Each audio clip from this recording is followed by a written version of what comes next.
So let's start with, how did you become a channel in general, and also for these glyphs, these codes? Okay, I was not really one who came into all these, great experiences as young. As a matter of fact, I was a very fearful person, but fear controlled my life. But I was always a seeker. And so one time I was meditating and I saw like a script on a blackboard, and I felt like it was telling me to try guided writing. So I took a notebook and I went out on the deck, and first it was just gibberish, but I really persevered, and I finally was getting some messages like, we're here to help you. We can help you whether with the stars or any information about herbs. And I thought, oh, this is great. So I practiced that every day. And that's something that I strongly encourage. Whatever you want to do, it takes practice. Every day I would talk to my guides. I would talk to other people that would have me connect with their guides. And I did that for a while. And then one day I was standing in the kitchen and I thought, I wonder if God will talk to me. And I heard very clearly, well, yes, I'll talk to you. And I thought, oh, I've got my notebook. I write everything down. I do it all in writing. Even my questions too, so I remember later. And so I got a very simple, I felt like he was talking to a third grader, but at the time, that's where I was. I was just that third grader. And it said that, I'm going to very briefly, he said, you and I say he, I know that it's not a he, but it's just habit from, when we're raised in a religion. I was a Catholic, it was he, So I said, you and I are one. You and I are one with all things. And it went on to say, further on, it said, please understand, you must speak out. You cannot learn if you do not speak out. And it was just one page, but it was very profound and very simple. And then when you speak out, others will learn, and so I thought, though, this is great. So then at some point, I was, like I said, fear controlled my life. I was a mess. I was really a mess. I was afraid of everything. When I graduated from high school, I turned down a college education paid for because I was afraid I would have to speak in front of people. So that's how bad my situation was. And then I received an email from a friend that had a glyph on it. And a glyph is a small drawing that has meaning to it. And it said that this glyph looked like a little centipede. And it said this glyph would remove a parasite from the body that held fear in us. And that we've had this since the days of Babylonia and Atlantis. And I thought, wow, this is interesting. So I must have been guided to print it out. And it came out about 2 inches. And again, I must have been guided to put it on my solar plexus. And I felt such an intense reaction that I thought, whoa, whoever had that much power, who could give power to a drawing on a piece of paper? I said, I could do that. So I asked my guides, tell me how you do that. And so they did. They said, just decide what you want, draw the picture, give it what direction you want, and then have a little ceremony. And I thought, oh, I can do that. I was a Catholic. I know all about ceremonies.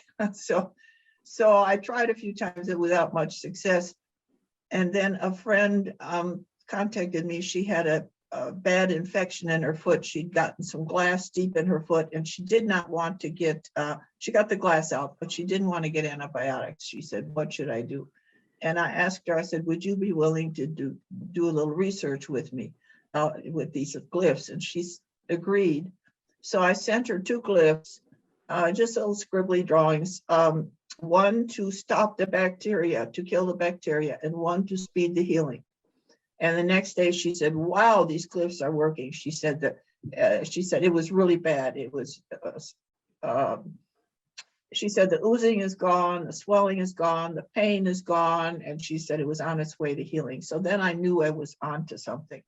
But I realized the reason I didn't have any success with the first ones was I realize that it's our emotions that are holding us back from a lot of things. So the first glyph I created after that was to remove fear.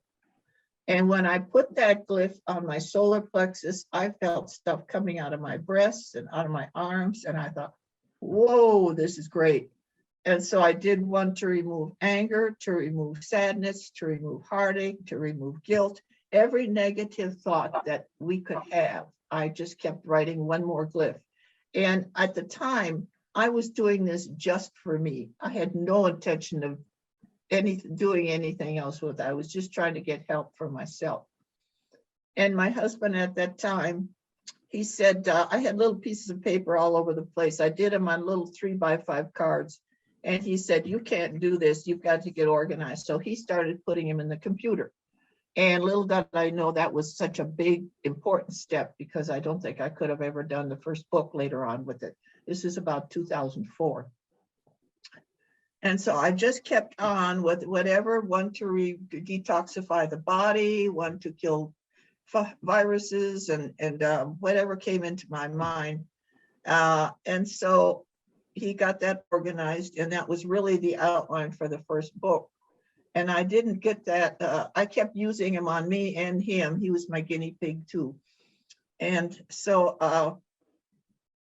I was feeling better and better. I just started feeling better. Before, I don't think I knew how to love anybody.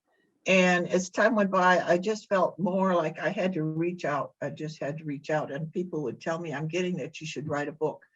I did not want to write a book. I did not want to. I have no idea how to write a book. And so I went ahead and started. It took me 3 years. I think it was about 2008 I came out with a book.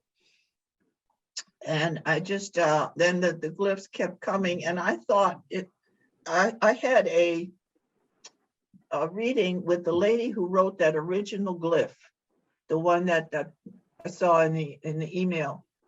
And she said that this is why I came here. This was what, I came down here to do, that I should bring in this light language, she called it. And she said, we went into a meditation. She said, I see you sitting before these, they're tablets, she said. You're sitting in front of some stone tablets, and it's a cavern in Peru. And I thought, well, this is interesting. I thought I was making all these up, the pictures and stuff. But apparently maybe there's something on these stone tablets. I can't be sure. And as time went by, I was talking to Source, and I would get direction.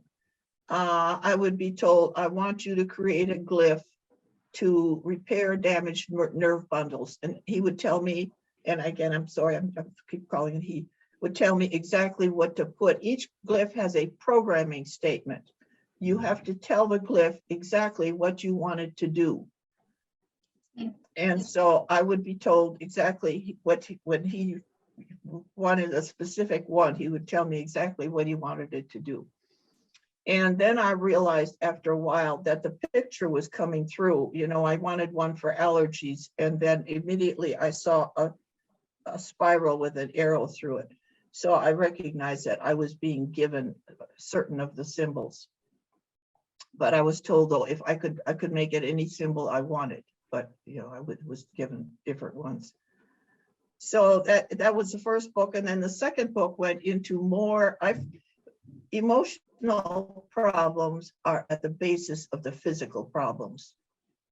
So if you're carrying a lot of anger or resentment, it's going to make you sick. And so I encourage people. Sometimes they say, well, do you have a glyph for this or that? And I think in order to heal yourself, you have to get the emotional issues out as well. Because those emotional issues, take cancer, for example. How many times there's somebody who has cancer and they get all this treatment, they say, I'm cancer free. And then later on it comes back because we don't get what's in there that we need to let go of. Mm-hmm. So the second book was all of the physical ones, all the eyes and the heart. And I had heart problems. There would be times that I would have problems and I would write a glyph to resolve my problems. And that was how it went. All of a sudden I'd have a rash. I would be just different things would just be popping up, or I'd had dogs that would get sick. And so I just kind of just kept at it, and I tried to get in the second book a glyph for every organ or gland and healing in order to heal them. And I don't use them like for diseases, except for malignancy. I don't call upon just diseases. What I do is I just have different parts of the body that are experienced it.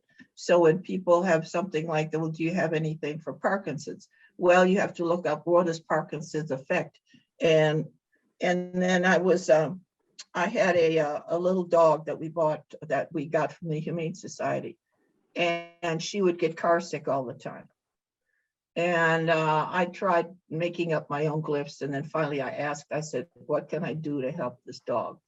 And I was told that she had brain damage from starvation and dehydration as a puppy.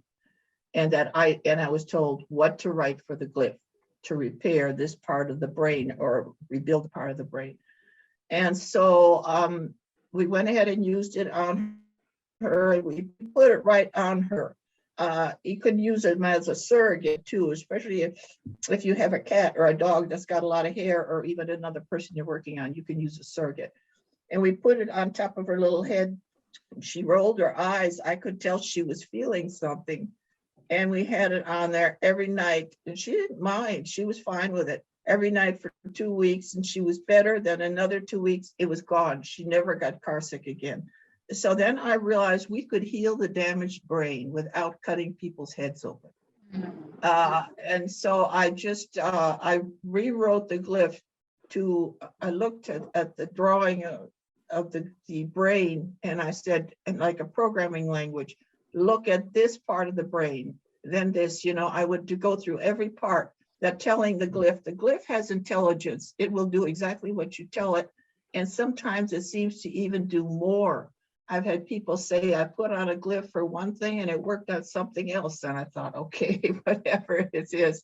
But they have everything has consciousness. It has. So, I was going to say they have intelligence, so they can kind of probably shape shift. Yeah. Right, and they do really. And so I kept just told it, look at this, and then this, then and the same with the lungs to resolve problems with the lungs. And so that just kept on, and then with the second book, and then when that was done, there was a third book, and finally the fourth one. And that came much more recent because there were things that happened in our lives that weren't going on back in 2004, 2008. And I never knew there was such a thing called nanotechnology and how it was affecting us, or, that it was I never knew there would be I was told that there would be a virus that would come out, and that I was given the directions of what to use on this glyph for the virus. And so, and then I was given, and it just seemed that way. A friend had a blood clot. And so I wrote a glyph for purify the blood and then remove the blood clots. Well, then we have a virus, a vaccination that's people getting blood clots, So just things kind of fell together. And then the nanotechnology too. I just read something about a nun who was just besieged with all this nanotechnology. And I thought, what is this? We got these new names all of a sudden. So the fourth book just came out with new things that we weren't even familiar with before. And I actually wanted to mention the names of the four. You're an international best-selling author of these books. So, Unlocking the Power of Glyphs, Sacred Symbols of Light, Sacred Symbols of the Dawn, and then Sacred Symbols of the New Age. Right, and I didn't pick those names. I thought I was, but with the last one, I had no doubt that I was being told what to write, what to call the book. So, and that was it. This is a new age that we're in now, and we're dealing with things that we didn't even know anything about 10 years ago.